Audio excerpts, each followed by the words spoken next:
Only one human soldier had the courage to bond with the 8-foot alien giant. The battlefield had been silent for 3 days. Smoke still hung over the charred valleys of Verax 9, and the scent of plasma-burnt soil clung to the air like a curse. The war between the Terran Expeditionary Forces and the Drakyn Dominion had lasted 7 months, long enough for both sides to forget what peace sounded like.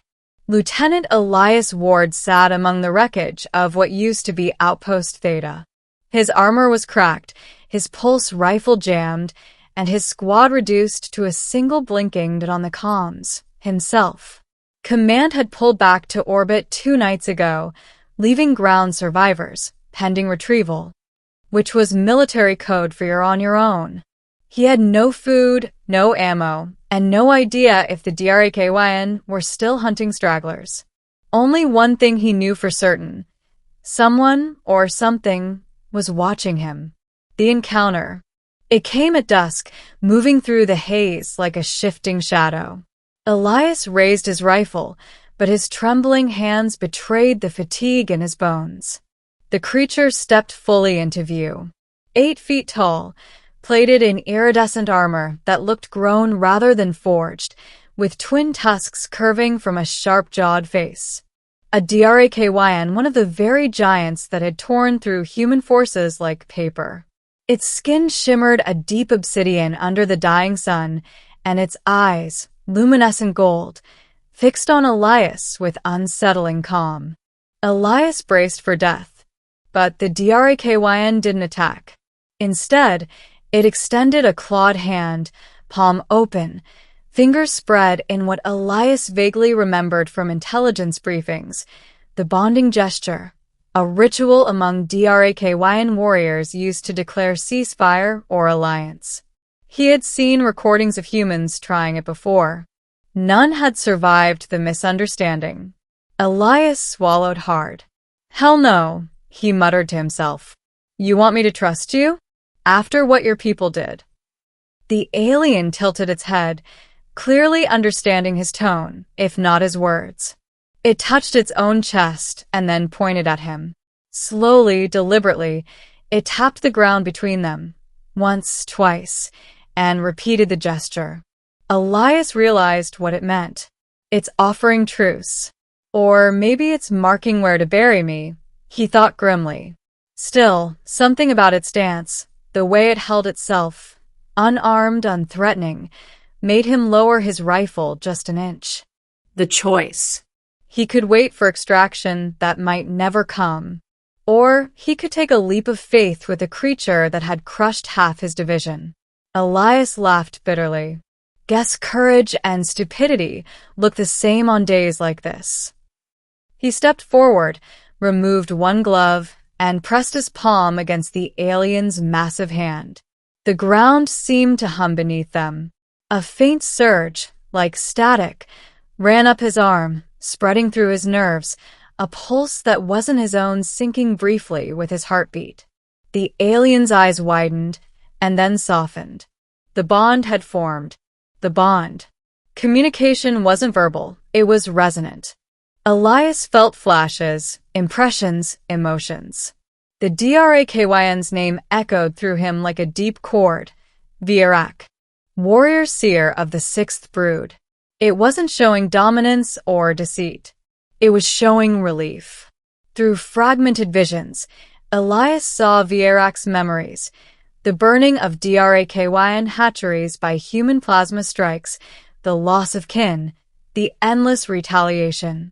He felt the alien's grief, sharp, raw, and startlingly human. Virak, in turn, saw Elias' memories, his dead comrades. The fear that had never left him since the day his first command died in an ambush. The hopelessness he buried under sarcasm and duty. 2 soldiers, born on opposite sides of a galaxy, now connected by a shared exhaustion. The Alliance. They traveled together under the twin moons of Verax 9. Elias scavenged what he could from ruined camps.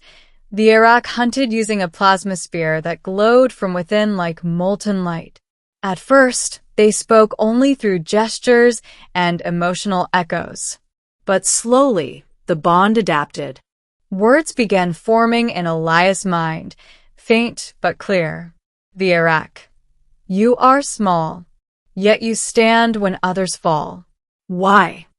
Elias, because someone has to, even if it's pointless. Vierac, then we are alike.